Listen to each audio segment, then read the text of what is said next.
Good King Wenceslas looked out on the feast of Stephen, when the snow lay round about, deep and crisp and even.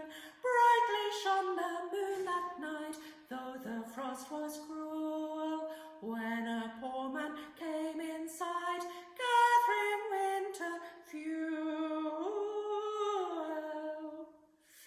That's my son's favourite carol.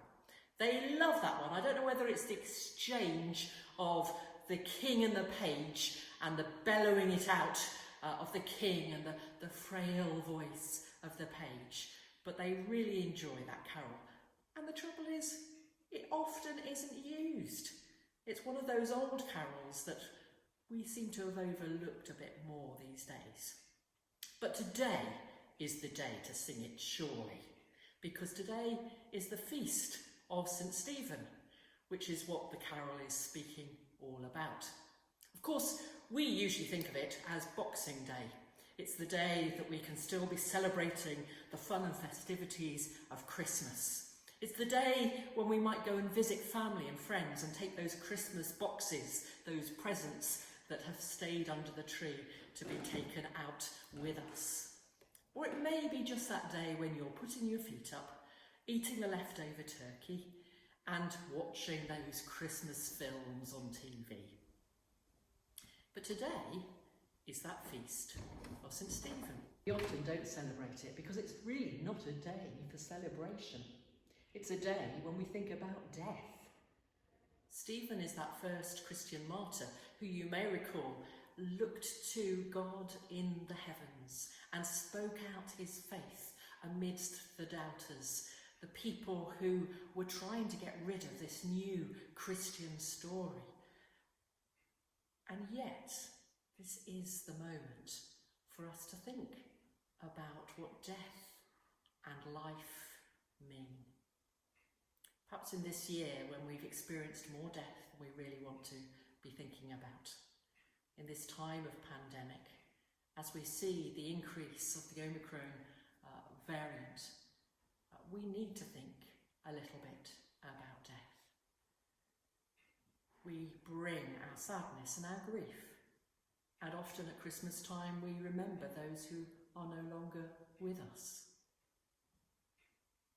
But the very hope of Christmas is that birth of a new child who transforms the world, a world where sadness and sorrow and grief and death are apart, and brings hope, a hope of a new future.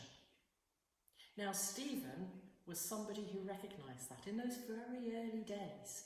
He was a deacon within the church in those first times of the apostles, and he was there getting stuck in.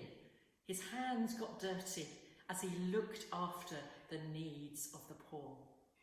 And so it's fitting to think about that carol that we've been singing at the beginning of this reflection, where we remember that good King Wenceslas, who saw a poor man walking by and decided to do something about it.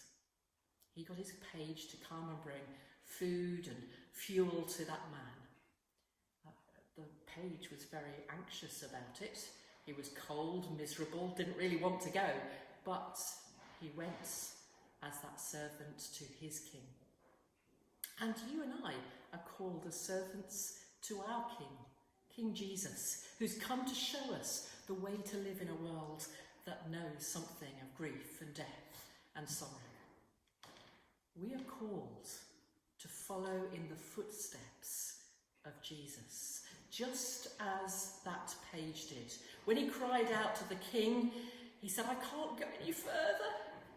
But Wenceslas spoke to him and said, "Mark my footsteps, good my page. Tread thou in them boldly." I wonder how bold we are at treading in the footsteps of Jesus. Stephen did that boldly.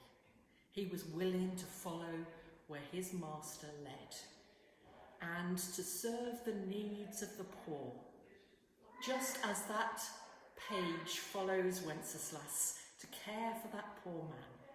May you and I be challenged this year as we look into a world that is still experiencing grief and sorrow and death, to take that message of God's love and opportunity of new life to the very poorest amongst us. May God bless us this year. Let's pray. Lord, help us to be bold in following you, just as Stephen was. And may we take that message of your love to a world that needs to hear it. Amen.